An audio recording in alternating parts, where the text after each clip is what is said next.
I was afraid she was going to announce I was going to sing. I'm writing a book called Living with Paget. It's a long book. I didn't think some of you would be here today. It's a miracle. Congratulations on a very important life accomplishment.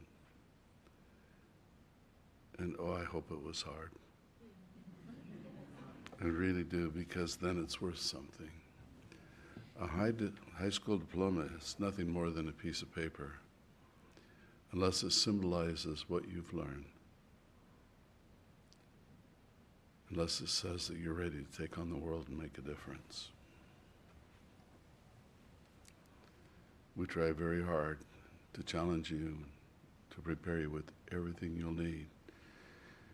And you've graduated into a world unlike we've ever seen before. What do you need to learn to graduate from high school ready to really succeed in this world? And it turns out that whatever it was last week won't be what it is next year. Our world is changing so fast. Knowledge is advancing like never before. And so I have a pet thing that I try to make sure that every Acellus graduate gains, and that is AKA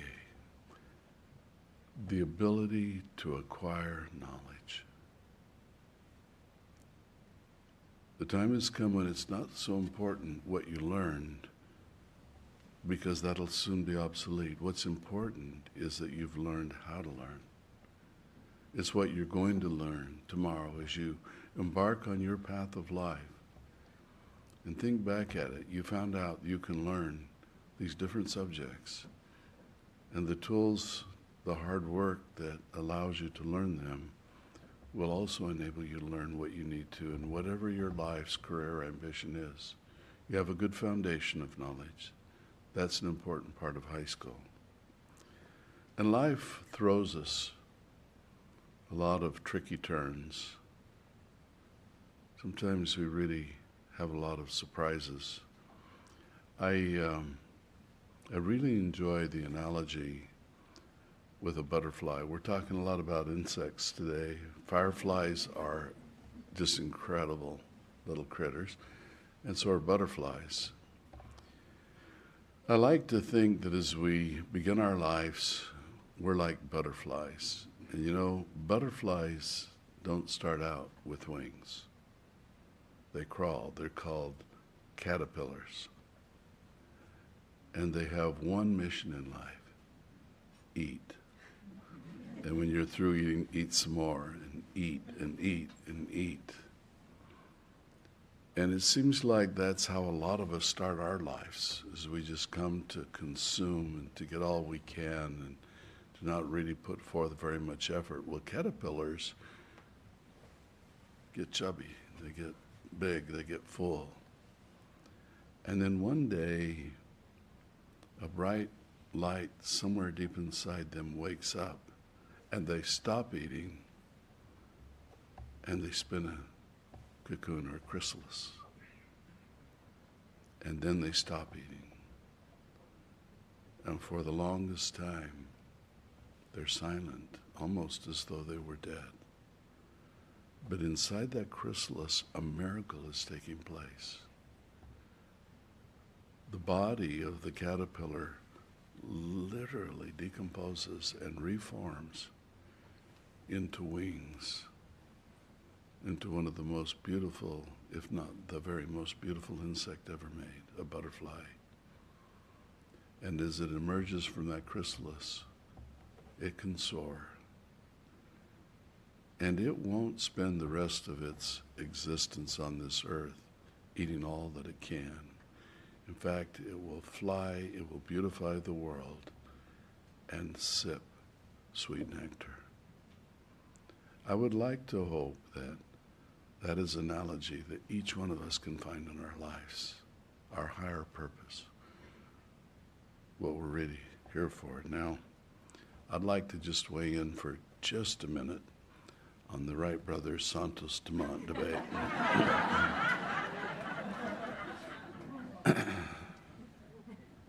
Santos Dumont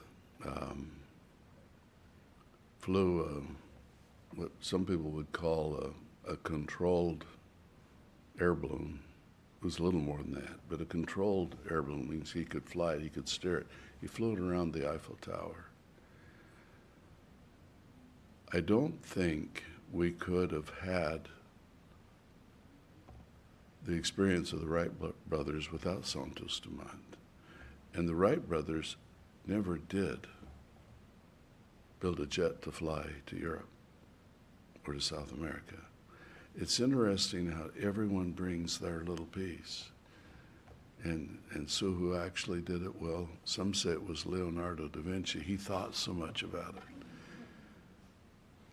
I have some money, if anybody needs any. This is a 25-cent piece of American money, and it may not seem like that much to you.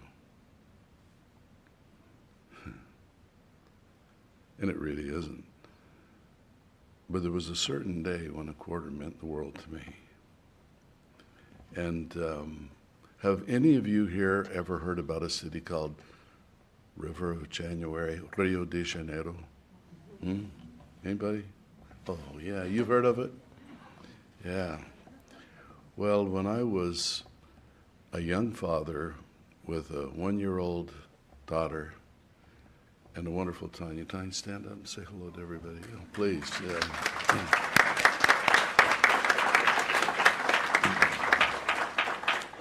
You know, if you're going to make a decision right in your life, one that you really, really want to do well on is choosing your soulmate. Really makes all the difference.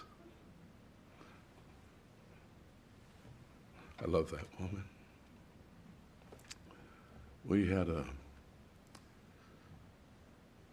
wonderful life growing up together, and early in our marriage, we had a place in our new hydrogen home we built for a grand piano, but we didn't have a grand piano. And so she started saving, and her idea of saving is she clips coupons on groceries, and she saves and puts her little nickels and dimes away, and our grand piano budget started to grow and grow. And about 2 years into our save for a grand piano, she came to me and told me that one of my employees, who was unable with his wife to have children, had just been given an opportunity to adopt a child, which I thought was wonderful. And she says, but they need a bunch of money to pay the attorneys, and they don't have it. I listened. Then she said, we've got the grand piano money. Let's give them that. And so Jim Dangerfield and his wife had their dream fulfilled.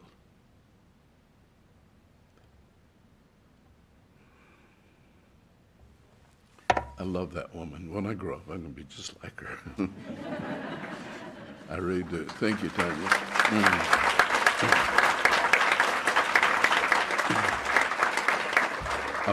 I'm a little bit emotional today because I'm thinking about Rio.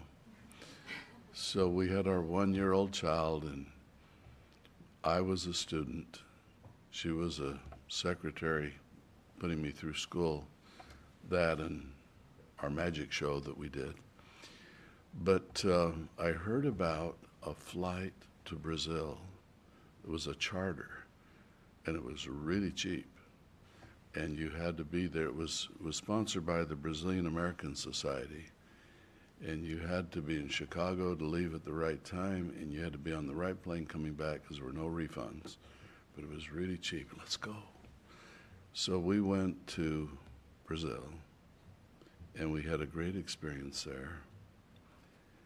And then on the day that we had to be at the airport to come back home, we went to the airport a day early to make sure we didn't miss it. And that morning we packed our bags. We were at a little hotel in the, not on the beach, but the back part of Ipanema. And called a taxi, jumped in the taxi, and headed for the airport. And about 2 blocks into the drive, I noticed that the driver had not started the meter. And I wanted to make sure that he got what he deserved for taking us to the airport. So I told him, hey, you need to start the meter. And he said, oh, no, preço único. Only one price. And I'd read about that in the paper. Some very enterprising taxi drivers in Rio de Janeiro charge an exorbitant amount to take crazy tourists that don't know any better to the airport. Only problem was, I had enough money to get us to the airport and no more. I couldn't pay preço único. And I said, no, turn on the meter, we'll go by the meter. The article I read said that that's the law in Rio. You have to go, this a few years ago, but you have to go by the meter. He said, no. And I said, well, then you need to let us out. And he was not very happy with me, and he pulled over and get out, and we got our bags out of the trunk and zoomed off in anger. Whoa, but I didn't have a choice. All I had was enough money to pay the airfare and 1/4. And I said, we better hurry and find another taxi or we'll miss our flight. And that's when I realized that my briefcase was behind the seat in the taxi that is zoomed away with a driver that had a real attitude in a big city. And my wallet, our passport, our tickets, everything were in my briefcase. But it was okay because I had money in my pocket. I had 1 American quarter. And I explained to Tanya, we've got a problem. And so we were still by the hotel, and so we didn't know what to do. We knew that the airplane was going to leave in just a couple hours. And so we walked over to the beach, and we walked out in the sand, and we had our suitcase but no briefcase. And 2 young boys came up to me, real skinny, cute little guys, and they had a box that said, would you like to have your shoes shine? And I looked at them, and in English I said, guys, you have more money than I do. And it was true. It was true.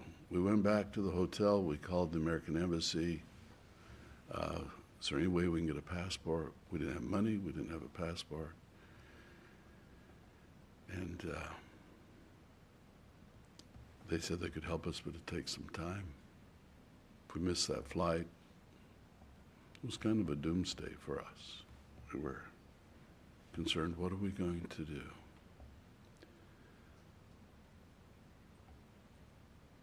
In your life, you'll have moments like that.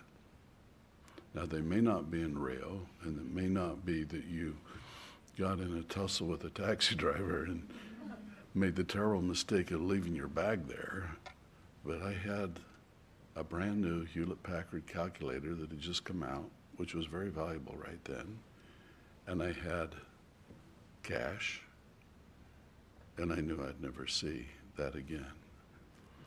So at times like that, you need to be prepared. I didn't want to give up, but I didn't know what else to do. It'd been a lot better if I was all alone because I could sleep on the beach, but I had a little family. In the way that I had been raised, I turned upward for support. Each one has their place they go. That's where I went. We stood on the beach and we called out to our Creator for help. I didn't know what else to do. And when we were done, I said, we need to go to the airport. We didn't have enough money to pay a taxi fare, if he ran the meter, let alone if it was presso unico. But we held a taxi and we got on. Unfortunately, they only make you pay at the end. So we went to the Rio de Janeiro airport on faith. And when we got there, we got out the bag, and I thought, boy, now I need the help. And on the speaker came the voice. They were calling my name. Roger Billings, please report to security. Someone got in that taxi right behind us. And whoever it was, she was a snoop. Because she looked in my briefcase, she found my airline ticket, and she headed for the airport. Every single Cruzeiro, right then it was new Cruzeiro, in my wallet was still there. And I paid the taxi driver, and we got on our plane and came home. I love Brazil. It's a beautiful place. One day on an earlier visit to Brazil, I was walking down a beautiful road with beautiful flowers, the sun shining, and this gorgeous butterfly visited the flowers in front of me. And I don't know where you get a butterfly like the blue morph, except in Brazil. It's a beautiful butterfly. And I was enjoying looking at it, and then it came over and it flew at me. And I held up my hand and it landed on my finger. This is a true, impossible, but a true story. And I talked to it, and it looked at me. There's like, I was lucky. I took it all the way back to my hotel. I got a little lid, got some honey water. It stayed there for 2 days, and then it took off out my deck and flew away. What a beautiful, beautiful creature evolving from a butterfly. From a caterpillar to become a butterfly. Do you have any idea of your potential? We're still crawling, we're still just eating, but do you have any idea of what you can transform yourselves into? I so wish you all success in your endeavors.